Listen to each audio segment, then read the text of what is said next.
Olá, meu nome é Jairo Pereira de Lima, eu sou aluno do curso de Licenciatura de Computação pela UFPB e vou apresentar para vocês um seminário sobre educação compensatória, o que é e como ela se manifesta. Esse seminário faz respeito à disciplina de seminário de problemas atuais da educação. Tá, educação compensatória, né? Primeiro a gente queria definir o que seria compensação, né? Então, compensação é o ato de compensar, lógico, né? Ou seja, dar algo em troca de um favor ou esforço feito por parte de outrem. É considerado uma ação que gera o equilíbrio e igualdade entre duas partes, fazendo com que não haja nenhuma com maior ou menor peso que a outra.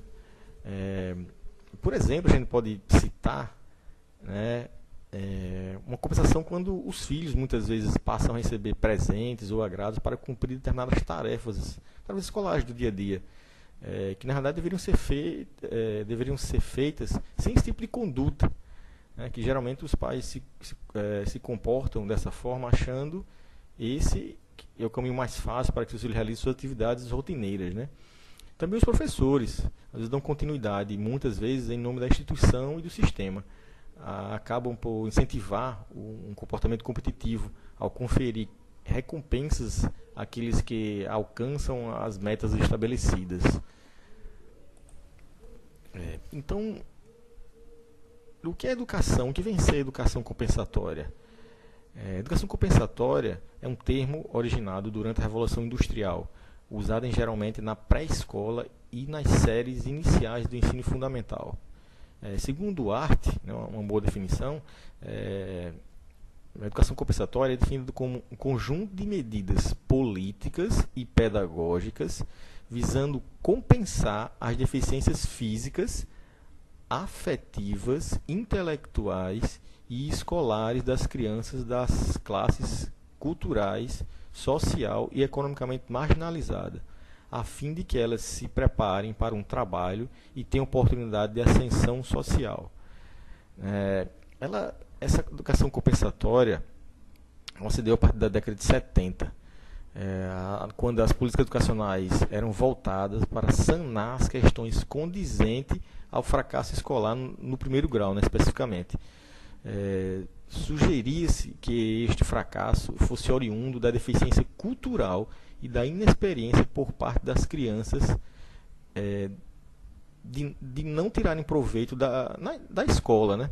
Nesse sentido, abre-se um viés para as políticas públicas voltadas ao pré-escolar, a fim de sanar essa defasagem, né? Está aí a origem da educação compensatória, né? É uma prática que tende a compensar as deficiências culturais do educando desde a primeira etapa da educação básica, possibilitando uma suposta democratização do ensino. E dentro do estudo da educação compensatória, né, assim, como que ela se manifesta? De que forma ela vem a se tornar real? A partir do fracasso escolar de parcela significativa das crianças oriundas das camadas populares nos anos iniciais da escolaridade, constitui traço marcante do sistema de ensino brasileiro, dando início a políticas que compensassem suas deficiências. É uma espécie de reparação, como falado antes, servindo de instrumento de formação e instrução aos que não puderam, em outras épocas, se beneficiar de tais habilidades, tendo o Estado como instaurador e veículo mantenedor das condições efetivas de reparação. O Estado é que tinha que suprir tudo isso aí, né? Isso, no Brasil, né, o discurso oficial brasileiro proclamou a educação compensatória como solução de todos os problemas educacionais. Só que a educação emancipatória, manifestada a partir da década de 70, na época, né, a política educacional deu grande destaque à necessidade de oferecer às crianças experiências que a levem a compensar suas deficiências. No caso do sistema educacional, a educação compensatória tende a ser para escolas de classes minoritárias e para aprendizes fora da faixa etária de ensino, né, para tentar compensar de alguma forma. Essa foi a forma encontrada pelo Estado para garantir oportunidades de ascensão, com a ideia de que um país é desenvolvido quando sua população produtiva mantém graus elevados de formação profissional. E como se deu as primeiras manifestações, né? Quais foram os programas de educação compensatória instaurados aqui, especialmente pelo Brasil, né? Como dito antes, né, em 1970, existe uma crescente evasão escolar e repetência das crianças das classes pobres no primeiro grau. Por causa disso, foi instituído a educação pré-escolar, chamada educação compensatória, para crianças de 4 a 6 anos, para suprir as carências culturais existentes na educação familiar dessas classes, de classe baixa.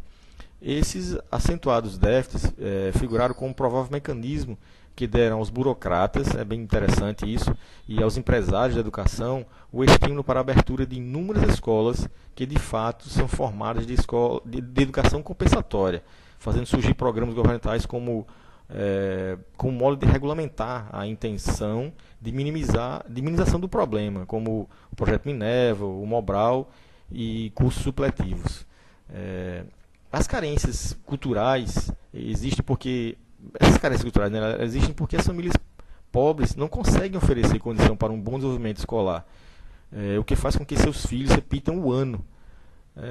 Faltam-lhes requisitos básicos que não foram transmitidos por seu meio social, né, por causa da condição social em que ele vive, que seriam necessários para garantir o seu sucesso escolar. A partir do fato, como dito, foi criada a escola, né, a pré-escola, para suprir essa carência. Mas, contudo, essa pré-escola não possuía um caráter formal. Não havia contratação de professores qualificados e remuneração digna para a construção de um trabalho pedagógico sério. A mão de obra que constituía a pré-escola era muitas das vezes formada por voluntários, que também desistiam desse trabalho. Isso foi um fator bastante negativo, né, para essa educação compensatória instalada aqui no Brasil. Para concluir, a gente pode perceber que quando falamos sobre educação compensatória, não podemos perder de vista que ela tem duas faces. Uma é a colocação e oportunidade para todos, né, e isso como ideal, né? De outro lado, temos o trabalho pedagógico estudado e desenvolvido para os filhos das classes dominadas, né, impondo toda a desigualdade, valendo destacar a concepção de uma criança universalmente constituída dessa forma. Não se leva em consideração os aspectos socioculturais de cada indivíduo, né, que deveria ser levado em consideração. Em contrapartida, é apenas os das classes dominante e economicamente valorizada. As políticas educacionais compensatórias, elas mecanizam os processos educativos, fazem com que as escolas percam sua essência de acolher a diversidade cultural e favoreça a reprodução do preconceito, contribuindo para a discriminação étnica e cultural, uma vez que se tem como padrão a cultura de massas influenciada pelo capitalismo burguês. Então, finalizo aqui, né, com essas considerações. Eu vejo que no Brasil, né, e nos outros países onde foi colocada essa manifestação de educação compensatória, ela teve esses viés assim, que fizeram com que elas não tivessem um total êxito, né? Termino aqui, aí cito a bibliografia, espero que tenha sido bem apresentado aí, colocado aí essas questões aí sobre educação compensatória. Obrigado.